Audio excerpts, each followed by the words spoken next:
எனக்கு அன்பான கர்த்தருடைய பிள்ளைகளே, இன்னைக்கு அநேக பிள்ளைகளுக்கு அவிவிசுவாசம். எவ்வளவுதான் கர்த்தர் பேசினாலும் அவங்களுக்கு ஒரு திருப்தி இல்லை.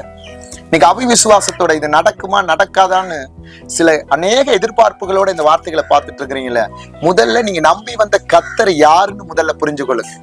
நீங்க பாருங்க, ஜெபிக்கிற தேவன் எப்படிப்பட்டவர், நீங்க நம்பி வந்த ஆண்டவர் எப்படிப்பட்டவர், இயேசு கிறிஸ்து எப்படிப்பட்டவர், கர்த்தர் எப்படிப்பட்டவர், நீங்க அதை புரிஞ்சுக்கிட்டா தான் உங்க விண்ணப்பத்துக்கு பதில் அவர் சீக்கிரமா கொடுப்பாரு.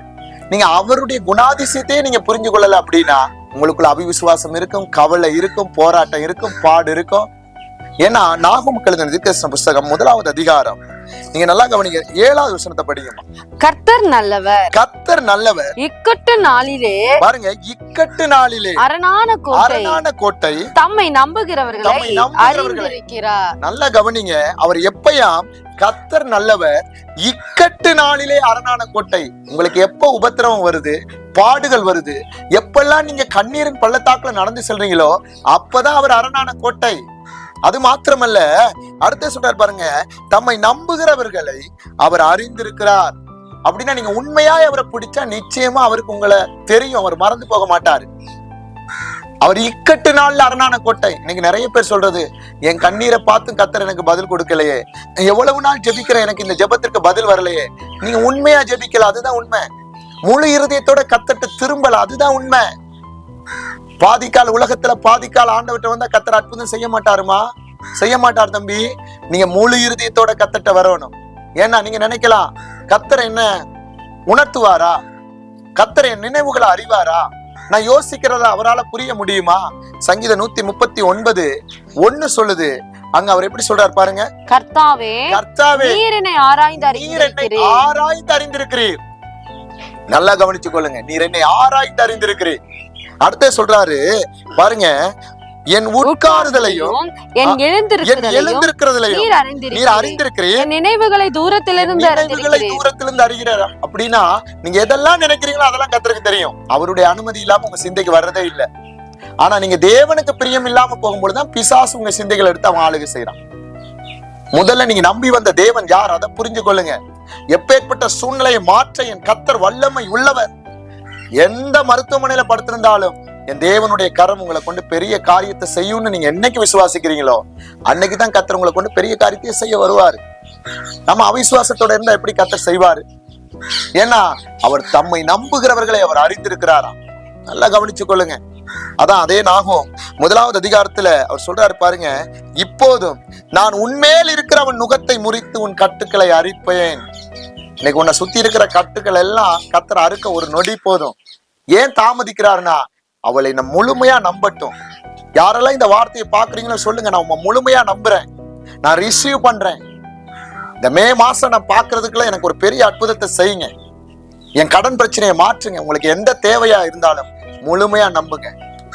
உங்க நினைவுகள் அவர் அறிகிறார், உங்க வீட்டுல இருக்கிற சூழ்நிலைகளை அறிகிறார், உங்க பிள்ளைகளுடைய சூழ்நிலைகளை அறிகிறார், உங்க உபத்திரவத்தை அறிகிறார். அதான் இயேசு கிறிஸ்து சொல்லுவாரு, பஞ்ச காலத்துல எலியா தீர்க்கதரிசி சாரிபாத் விதவின் வீட்டுக்கு ஏன் போனாரு, அங்கே மற்ற யாருமே இல்லையா? அவள் உண்மையா நம்பினதை கர்த்தர் பார்த்தார். அதனாலதான் எலியா தீர்க்கதரிசி போய் பஞ்சம் முடிகிற வரைக்கும் கர்த்தர் அவளை போஷிச்சு நடத்தினார்.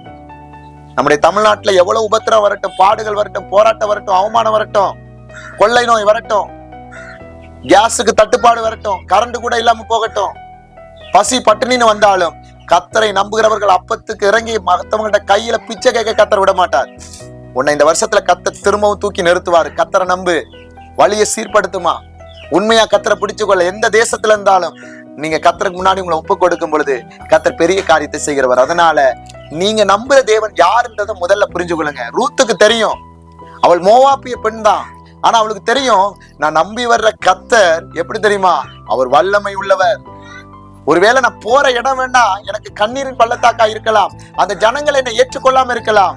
நான் கர்த்தரை ஏற்றுக்கொண்டால் என் வயிற்றுல உருவாகிற சந்ததி வானத்தையும் பூமியையும் படைத்த தாவீதுனுடைய வம்சத்துல வந்த இயேசு கிறிஸ்து பாருங்க வர்றதுக்கு ரூத்து காரணமா இருக்கிறான். அந்த ரூத்தையே கர்த்தர் நேசிச்சாருன்னா உன்னை விட்டுருவாரா? அதனால சோர்ந்து போகாத. இந்த வார்த்தையை பார்க்கும் பொழுது கர்த்தருக்கு முன்னாடி உன்னை ஒப்புக்கொடு. கர்த்தர் பெரிய காரியத்தை செய்ய வல்லமை உள்ளவர். நம்ம செபிக்க போறோம். இதுல யாரெல்லாம் உண்மையா நம்புறீங்களோ, யாரெல்லாம் கர்த்தருடைய சமூகத்துல உண்மையாய் நம்பி கர்த்தருடைய பாதத்துல அப்பா எந்தெந்த தேவை கூட இருக்கலாம், நான் முழுமதா நம்புறேன், முழுவதுமா கர்த்தரை நான் நேசிக்கிறேன், என்னை ஒப்பு கொடுக்குறேன்னு சொல்லி ஒப்பு கொடுப்பீங்களா? கமாண்ட்ஸ்ல போடுறது மாத்திரமில்ல, கண்ணை மூடுங்க, தலைக்கு சால் போடுங்க, கண்ணை மூடி இதை எந்த ஆன்லைன்ல எந்த தேசத்துல எந்த பட்டணங்கள்ல இருந்து பாக்குறீங்களோ இயேசு உங்க கூட தான் இருக்கிறார். நல்ல கண்களை மூடி ஒப்பு கொடுக்கலாமா? அன்புள்ள பரலோக பிதாவே, யாரெல்லாம் இந்த வார்த்தையை பாக்குறாங்களோ டாடி, எந்த நெருக்கத்துல என்ன சூழ்நிலையில பார்த்துட்டு இருக்கிறாங்களோ இயேசுவின் கரம் உள்ள போகட்டும், அவர்கள் சாட்சி சொல்லட்டும், இழந்ததை திரும்ப அப்பா மீட்டு கொள்ளட்டும். அப்பா அவங்களுடைய பாவமான வழிகளை மன்னிங்க, வழிகளை சீர்படுத்தி பரிசுத்தப்படுத்தி திரும்பவும் விழுந்த இடத்துல தூக்கி நிறுத்துங்க, பரிசுத்தப்படுத்துங்க. நீங்க இக்கட்டு நாள்ல அரணான கோட்டைப்பா, ஆபத்து காலத்துல நீர் தான் எங்களுக்கு கேடகம். நாங்க மனுஷனை நம்பல, எங்க சுயத்தை நம்பல, எங்க பலத்தை நம்பல, என் கர்த்தரை நம்புறோம்ப்பா. அப்பா நீங்க பெரிய காரியத்தை செய்யுங்க. பாக்குற ஒவ்வொரு பிள்ளைகளுடைய எல்லைகளையும் வீடுகளையும் அப்பத்தின் தண்ணீரையும் உடைய கரத்துல ஒப்பு கொடுத்து ஜெபிக்கிறோம். தொடர்ந்து பலப்படுத்துங்க, பெரிய காரியத்தை செய்யுங்க. இயேசுவின் நாமத்தில் ஜெபிக்கிறேன் ஜீவனுள்ள நல்ல பிதாவே, ஆமென் ஆமென். அல்லேலூயா அல்லேலூயா.